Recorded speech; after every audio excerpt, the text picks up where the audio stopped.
بسم اللہ الرحمن الرحیم۔ السلام علیکم محترم سامعین اور عزیز طلبہ کرام، امید کرتا ہوں کہ آپ تمام احباب خیر و عافیت سے ہوں گے۔ آج کا ہمارا سبق نمبر 85 ہے، جس میں ہم شاعر عروۃ بن الورد کو پڑھیں گے۔ تعارف یوں ہے کہ ان اشعار کا پس منظر یہ ہے کہ شاعر حصول مال کے لیے کہیں گیا لیکن محروم ہو کر لوٹا۔ واپسی پر ان کا گھوڑا اور اونٹ بھی ہلاک ہو گیا۔ قبیلے کے لوگ سفر کرتے کرتے ایک باڑہ میں گھس گئے تھے۔ انہوں نے آگے جانے سے یہ کہہ کر صاف انکار کر دیا تھا کہ اس باڑے میں مر جانا اس سے بہتر ہے کہ وحشی جانور ہمیں کھا لیں۔ شاعر نے ان سے سفر کرنے کو کہا اور اپنے اونٹوں پر ان کا زاد سفر باندھا۔ وہاں سے نکل کر یہ لوگ بنو قزاعہ کی زمین میں آ گئے تھے اور یہاں سے مال حاصل کیا۔ ذیل میں جو اشعار آ رہے ہیں اس میں اسی طرف اشارہ ہے کہ ان کی قوم نہیں مان رہی تھی اور اس کے گھوڑے وغیرہ بھی ہلاک ہو گئے تھے، مال وغیرہ نہیں ملا تھا۔ تو آئیے پڑھتے ہیں اور سمجھتے ہیں۔ وقال عروۃ بن الورد قلت لقوم في الكنيف تروحوا عشية بتنا عند ماوان رزحي تنالوا الغنى أو تبلغوا بنفوسكم إلى مستراح من حمام مبرح ومن يك مثلي ذا عيال ومقترا من المال يطرح نفسه كل مطرح ليبلغ عذرا أو يصيب رغيبة ومبلغ نفس عذرها مثل منجح۔ وقال عروۃ بن الورد، عروۃ بن الورد نے کہا، قلت لقوم فی الکنیف تروحوا، میں نے تھکن کی وجہ سے گرمی ہوئی قوم سے کہا جو باڑے میں تھی کہ سر شام سفر کرو، جب کہ ہم نے رات گزاری مقام ماوان پہ۔ کہتے ہیں قلت لقوم، میں نے اپنے قوم سے کہا، فی الکنیف یعنی جب وہ کسی درخت کے سائے میں بیٹھے ہوئے تھے۔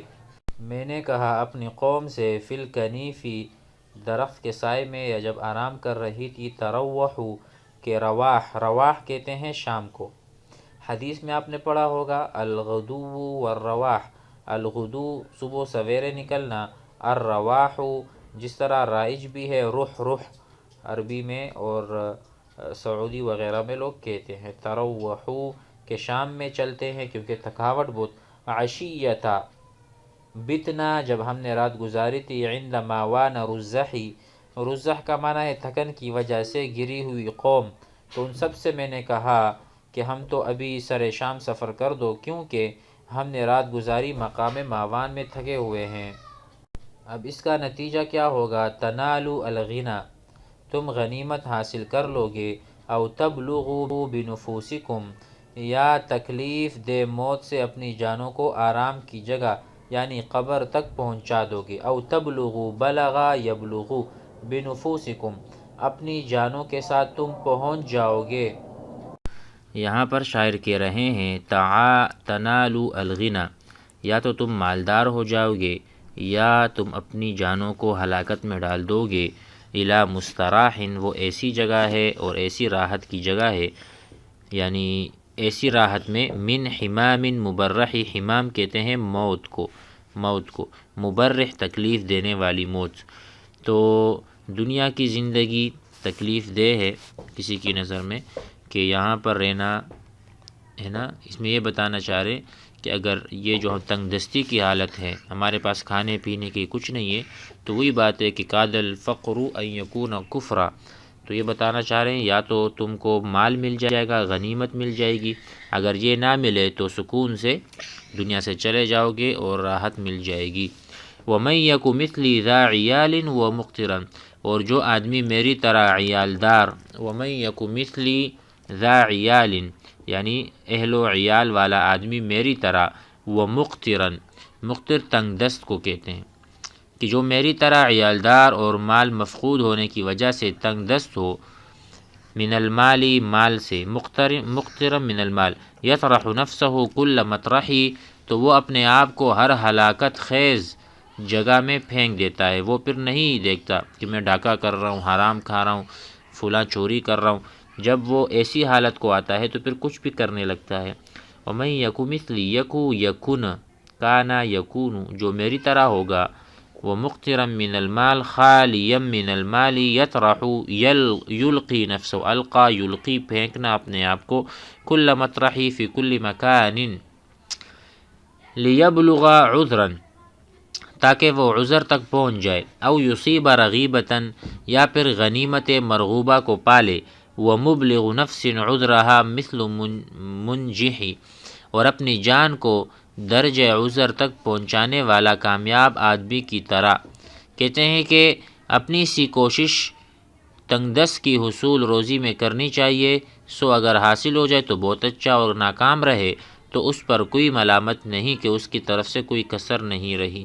وَمُبْلِغُ نَفْسٍ، اپنے نفس کو پہنچایا ہے عذر کے انتہا کو، مثل منجحی، وہ اس طرح ہے جیسے کامیاب ہو گیا، منجح ناجح، مثل الناجح، گویا کہ وہ بھی کامیاب ہوا اگرچہ اس کے ہاتھ کچھ نہیں آیا، کیونکہ محنت تو کی نا اس نے، سعی کی، تگ و دو کی، اگر چیز نہ ملی، غنیمت نہ ملی، مالدار نہ ہوا تو کوئی بات نہیں، پھر بھی وہ کامیاب ہے۔ یعنی ہماری ہار میں بھی جیت ہے اگر ہم محنت کر رہے ہوں۔ آگے پڑھتے ہیں، وقال ابو الابیض العبسی الا لیت شعری هل یقولن فوارس وقد حان منهم یوم ذاک قفول ترکنا ولم نجن من الطیر لحمه انا ابا الابیض العبسی وهو قتیل وذی امل یرجو تراثی وانما يصير له مني اذا لقليل وما لي مال غير درع ومغفر وأبيض من ماء الحديد صقيل وأسمر خطي القناة مثقف وأجرد عريان الصراط طويل أقيه بنفسي في الحروب وأتقي بهاديه إني للخليل وصول۔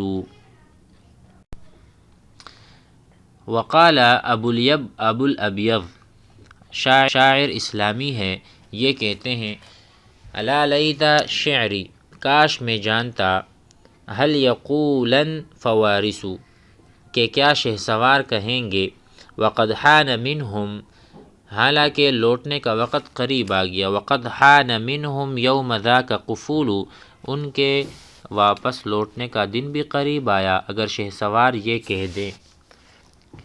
کاش میں جانتا کہ کیا شہسوار کہیں گے حالانکہ لوٹنے کا وقت قریب آ گیا، اس دن یعنی فتح کے دن کا وقت قریب آ گیا۔ ترکنا ولم نجن من الطیر لحمہ، کیا وہ یہ کہیں گے کہ ہم نے ابو الابیض عبسی کو چھوڑا اس حال میں کہ وہ مقتول ہوا تھا اور ہم نے پرندوں سے اس کا گوشت نہیں چھپایا۔ ترکنا، ہم نے چھوڑ دیا تھا ابو الابیض کو، ولم نجن من الطیر لحمہ ولم نخفی ولم نستر، ہم نے نہیں چھپایا تھا اس سے یعنی پرندوں سے اس کا گوشت بالکل بھی نہیں چھپایا، اور اس کو ہم نے مقتول چھوڑا تھا، ابو الابیض العبسی وہو قتیل، اور وہ مرا پڑا تھا، اگر شہسوار یہ کہنے لگیں گے اس دن سے پہلے کہ فتح نہیں ہو۔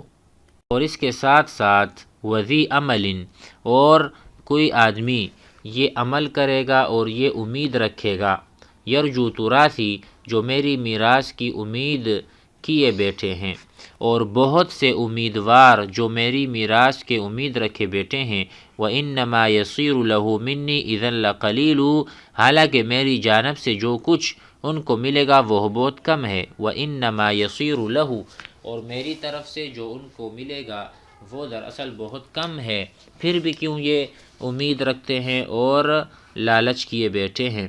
وَمَا لِيَ مَالٌ غَيْرُ دِرْعٍ وَمِغْفَرُ، اور میرا مال نہیں ہے مگر زرہ، زرہ درع کو کہتے ہیں، اس کے ساتھ ساتھ وہ مغفر خود، مغفر کسے؟ خود کو کہتے ہیں جو انسان سر پر پہنتا ہے، تو میرے پاس تو صرف اور صرف ایک زرہ ہے اور ایک خود، ٹھیک ہے، وَأَبْيَضُ مِن مَاءِ الْحَدِيدِ صَقِيلُ، اور وہ خود اور اصلی لوہے کی چمکتی صیقل دار تلوار، بس میرے پاس ایک زرہ، ایک خود اور ایک چمکتی ہوئی تلوار ہے جو سفید چمکتی ہوئی تلوار ہے لوہے کی۔ وَأَسْمَرُ خَطِّيُّ الْقَنَاةِ مُثَقَّفٌ، اور گندم گو سیدھے خطی نیزے، خطی نیزے یہ ایک قبیلے کی طرف منسوب ہے جو بہت اچھے نیزے ہوا کرتے تھے۔ وَأَسْمَرُ، اسمر کہتے ہیں گندمی رنگ کو، تو گندمی رنگ والے میرے پاس خطی نیزے ہیں، مثقف، مثقف کہتے ہیں سیدھے نیزے، سیدھے نیزے، ٹیڑھے نہیں سیدھے۔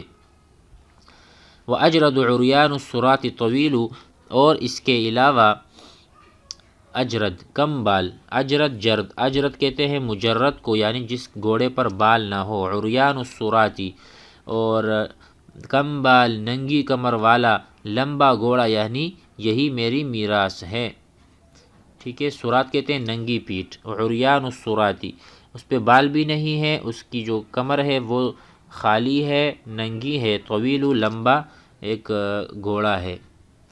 عقیہ بنفسی فی الحروب واتقی، میں اپنی جان سے جنگوں میں اس گھوڑے کی حفاظت کرتا ہوں۔ وقا یقی، الوقایۃ خیر من العلاج، انا عقی بمعنی میں اس کی حفاظت کرتا ہوں، بنفسی اپنی جان کے ذریعے سے، فی الحروب جنگوں میں، واتقی اور میں اس کی جان، وہ میری جان بھی بچاتا ہے، یہ مراد ہے۔ واتقی اور خود اس کے سینے کے ذریعے دشمن سے بچتا ہوں۔ انا اتقی وانا احتفظ، میں بھی محفوظ رہتا ہوں، بہادیہ، ہادی صدر، ہادیہ ای بصدر الفرس انی للخیل وصول، للخلیل وصول، کہتے ہیں کہ میں خود اس کے سینے کے ذریعے دشمن سے بچتا ہوں، کیونکہ میں دوست کے ساتھ بہت صلہ رحمی کرنے والا ہوں، یعنی دوست کی حفاظت و حمایت کرنے والا ہوں، اور دوست کی حفاظت چونکہ گھوڑے ہی سے ہو سکتی ہے، اس لیے میں گھوڑے کی حفاظت کا اہتمام کرتا ہوں۔ بہادی انی للخلیل وصول، واصل وصل یصل، صلہ رحمی کرنا یا اس کے ساتھ تعلق برقرار رکھنا، وہ اس کے بغیر ہو ہی نہیں سکتا، تو میں نے گھوڑا بھی اچھا پالا ہے۔ امید ہے کہ سبق سمجھ میں آ گیا ہوگا۔ والسلام علیکم۔